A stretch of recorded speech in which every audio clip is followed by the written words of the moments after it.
Terima kasih Anda masih bersama kami di Berita Padang. Bagi Anda yang baru saja bergabung, kami hadirkan kembali 3 berita utama pada pagi hari ini.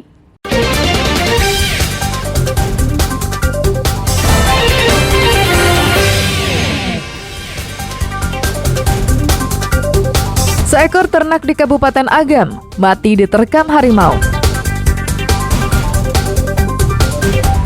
Baru pertama kali terjadi, aksi donor di Padang membludak.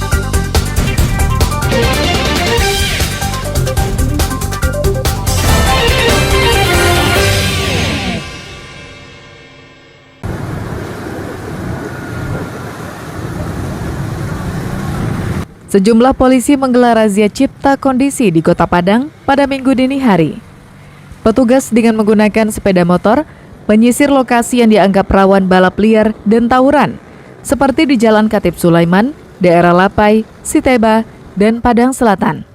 Jelang subuh, sejumlah polisi yang berpakaian preman menangkap 5 remaja yang diduga akan melakukan tawuran di Kampung Lalang, Kecamatan Kuranji. Petugas juga menyita senjata tajam. Selanjutnya, kelima orang dan barang bukti senjata tajam dibawa petugas ke Mapolresta Padang untuk pemeriksaan lebih lanjut. Pembawa senjata tajam akan diproses sesuai undang-undang yang berlaku, sementara lainnya akan dipanggil orang tuanya untuk pembinaan lebih lanjut. 5 senjata tajam ya, yang diamankan dari 5 orang yang diduga akan melakukan suatu kegiatan gangguan Kamtibmas seperti tawuran atau balap liar, sehingga 5 orang tersebut kami bawa ke Polresta Padang dan setelah dilakukan sedikit interogasi, 1 orang langsung diamankan. Razia cipta kondisi ini akan rutin digelar Polresta Padang di Kota Padang karena kembali maraknya balap liar dan tawuran remaja yang sangat meresahkan masyarakat. Alfi melaporkan dari Padang.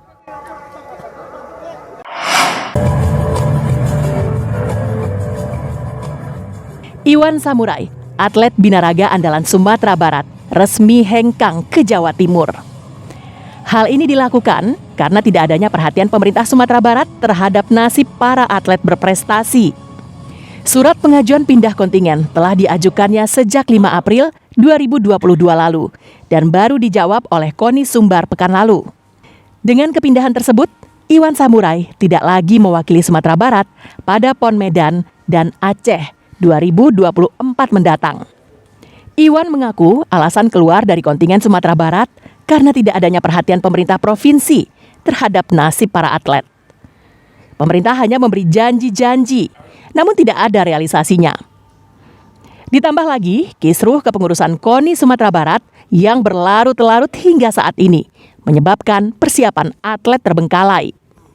Iwan Samurai selalu mendulang emas pada setiap pagelaran Pekan Olahraga Nasional, mulai dari PON Riau, PON Jawa Barat, dan terakhir PON di Papua. Perjuangan atlet untuk meraih emas bukanlah perkara mudah, karena butuh waktu, biaya, dan latihan yang keras.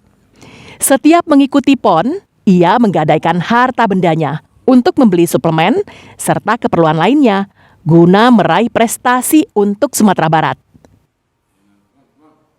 Cuma saya hanya meminta janji yang diutarakan, kalau bisa direalisasikan. Berarti jangan hanya omongan belaka. Jadi sampai sekarang masalah surat pindah saya pun kan lama terundur-undur. Belum lagi polemik kisruh di KONI yang akhirnya atlet terbengkalai, sementara daerah lain sudah selesai. Por kita juga belum. Biasanya setelah PON 3 bulan paling minim itu mereka udah dapat uang saku. Nah sekarang kita lihat udah banyak atlet yang pindah semua kan. Sementara itu, salah seorang atlet binaraga Sumbar berharap Pemprov Sumatera Barat harus memperhatikan atlet yang berprestasi agar mereka tetap tinggal dan membela ranah Minang. Sumbar tidak lagi seperti yang sebelumnya, contohnya sudah melakukan kayak seperti Iwan yang sudah berjuang keras, tapi kurang respon dari pemerintah olahraga Sumbar. Apa yang saya ke depan supaya pemerintah lebih memperhatikan atlet-atlet. Tidak hanya Iwan Samurai, Sejumlah atlet atletik yang mendapatkan medali emas di Papua lalu juga hengkang ke provinsi lain karena menilai masa depannya lebih menjanjikan. Sementara itu, Ketua KONI Sumatera Barat belum bisa dimintai konfirmasinya karena sedang berada di luar kota. Robiha melaporkan dari Padang.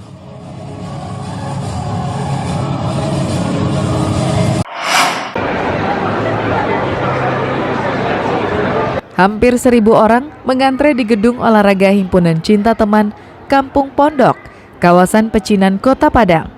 Mereka yang datang dari berbagai pelosok Kota Padang ini mendaftarkan diri untuk mendonorkan darah. Pendonor diperiksa dulu kesehatan dan tekanan darahnya. Mereka yang memenuhi syarat dilanjutkan dengan pengambilan darah yang dibantu oleh tenaga kesehatan Palang Merah Indonesia, Unit Transfusi Darah Kota Padang. Namun kali ini, peserta mesti penuh kesabaran menunggu antrean yang sangat panjang. Pasalnya, PMI hanya menyediakan 30 tempat tidur untuk pengambilan darah. Donor darah massal ini bertujuan memenuhi permintaan darah di sejumlah rumah sakit yang ada di Kota Padang. Menurut Ketua PMI Unit Transfusi Darah Kota Padang, setiap hari PMI menyalurkan darah rata-rata 200 kantong. Sementara pendonor yang sukarela datang ke PMI hanya berkisar 20-30 orang saja. Sehingga PMI kewalahan memenuhi permintaan rumah sakit yang terus meningkat. Jadi agak kurang, jadi dari permintaan nggak bisa terlayani semua karena jumlah donornya masih kurang. Jadi masih kita minta dari keluarga untuk mendonorkan darah. Nah, kalau tapi kegiatan seperti ini banyak yang melakukan, itu bisa mencukupi stok kita. Dan ini kita harapkan kalau bisa yang lain-lain menirulah seperti kegiatan HTT ini. Dan ampau ini menurut Abang gimana? Apakah ini daya tarik utamanya atau seperti apa? Sangat daya tarik untuk para masyarakat untuk donorkan darah. Ya, kedepannya menjadi lebih baik untuk PMI-nya terbantu ke depan menjadi lebih baik lagi. Ya, daya tarik lah. Bagi kita ini ya, daya tarik. Penyelenggaraan donor darah ini merupakan salah satu rangkaian perayaan Tahun Baru Imlek oleh warga keturunan Tionghoa di Padang. Karena tingginya animo masyarakat, donor darah yang dimulai pukul 9 pagi ini baru selesai pukul 9 malam. Kegiatan 1 hari penuh itu berhasil mengumpulkan 812 kantong darah dari para pendonor.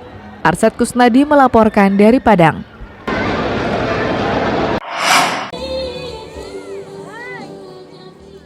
Sebuah objek wisata alam di Kabupaten Solo Minggu pekan silam membludak dikunjungi ribuan warga. Objek wisata yang baru dibuka untuk umum tersebut menyajikan panorama alam nan cantik, dilengkapi spot-spot foto yang menawan. Objek wisata yang berada di atas bukit tersebut dibangun menggunakan dana desa.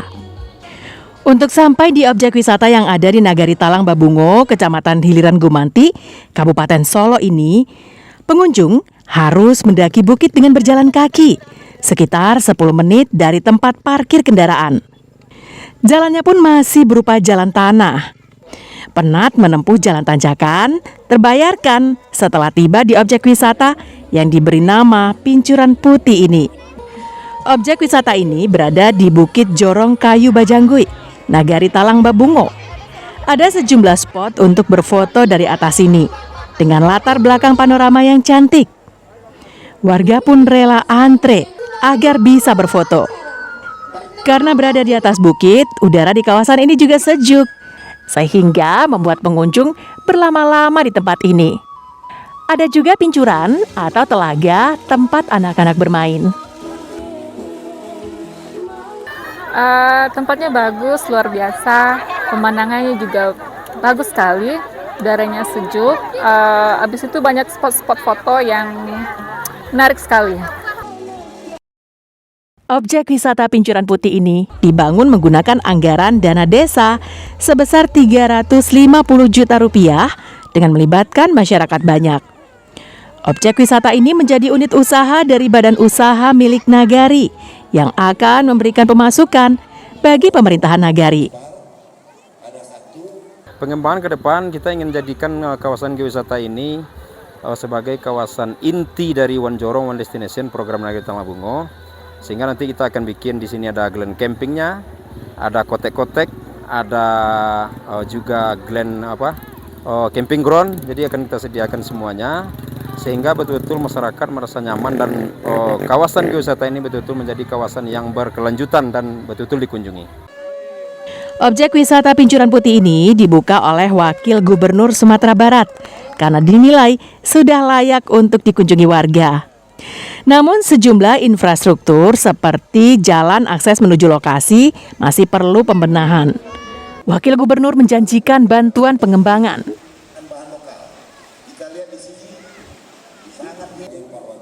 Jadi tadi masih ada sedikit yang perlu disempurnakan, ada glamour camping mungkin, terus ada sedikit flying fox, terus petting zoo atau kebun binatang kecil. Nah itu nanti insya Allah bisa kita support dari provinsi.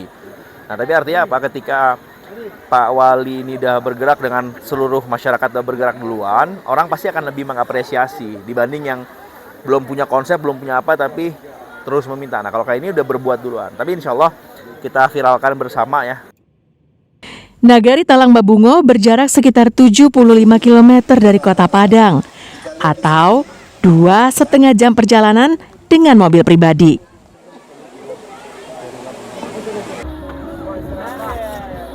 Dari atas ini terpapar jelas daerah Nagari Talang Babungo di Kabupaten Solok, dan ini merupakan objek wisata baru yang dibangun oleh masyarakatnya dengan menggunakan dana nagari. Memang sangat luar biasa. Silakan datang ke sini di Nagari Talang Babungo. Arsyad Kusnadi melaporkan dari Solo.